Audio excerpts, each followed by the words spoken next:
Excuse me.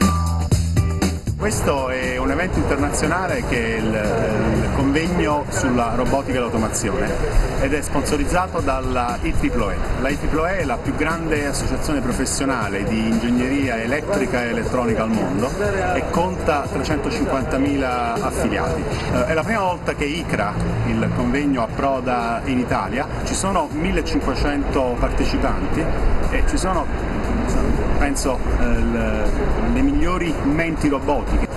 Lui è il professor Oussama Khatib della Stanford University. Pleased to meet you. I'm currently working on robotic fish. I represent the US Navy, and so I'm here, I'm presenting my own work. La previsione è che i progressi nel nostro settore non avverranno al nostro interno, ma avverranno al confine tra la robotica e le altre discipline. La robotica è una scienza che può effettivamente unire tante materie come l'intelligenza artificiale e come tutte le materie che fanno parte dell'ingegneria classica, ma non soltanto la logica, la semiotica, il linguaggio e tutto quello che riguarda costruire un corpo per un cervello.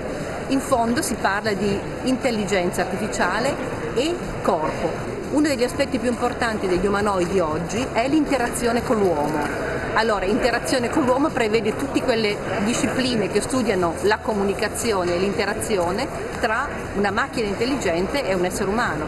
Ecco perché la robotica è talmente interessante ma anche talmente vasta.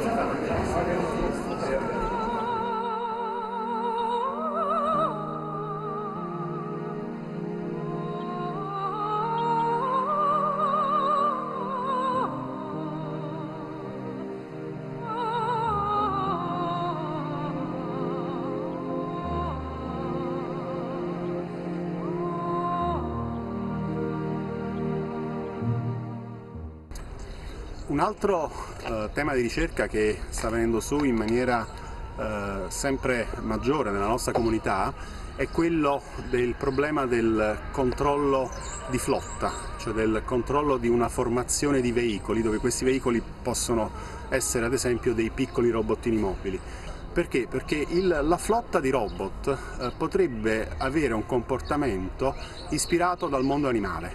Che cosa potrebbe avvenire? In uno scenario dinamico può avvenire la necessità di riconfigurare il plotone, di riconfigurare la flotta, il branco, e allora ci sono delle tecniche molto sofisticate che apprendono in tempo reale le mutate condizioni dell'ambiente grazie a una rete di sensori e consentono di riconfigurare la pattuglia, il plotone, nella migliore formazione possibile in dipendenza della esigenza dettata dall'ambiente.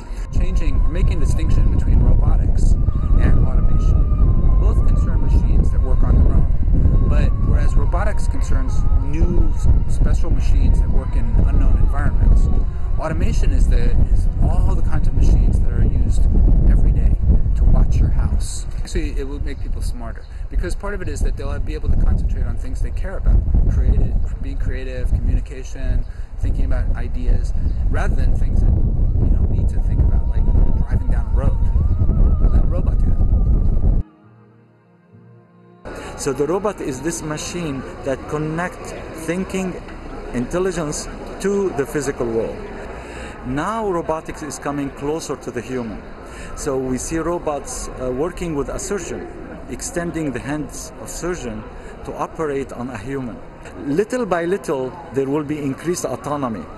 And that increased autonomy will come to make the robots more capable of doing things on their own. Well, first of all, there's robotics to enable biological experiments to be performed that couldn't be performed otherwise. So, for example, we're analyzing cells to understand how they work, and how that relates to diseases such as cancer, stroke, heart disease, and so on. Queste macchine saranno macchine molto abili, molto intelligenti, potranno sostituire gli uomini anche in compiti delicati come per esempio assistere gli anziani, assistere i malati, però saranno utilizzati anche in guerra. Lo scopo della roboetica è appunto creare un dibattito su questa nuova tecnologia e aiutarci a comprendere come utilizzarla per il bene, per il progresso, evitando che si possano creare i problemi che altre tecnologie hanno già creato.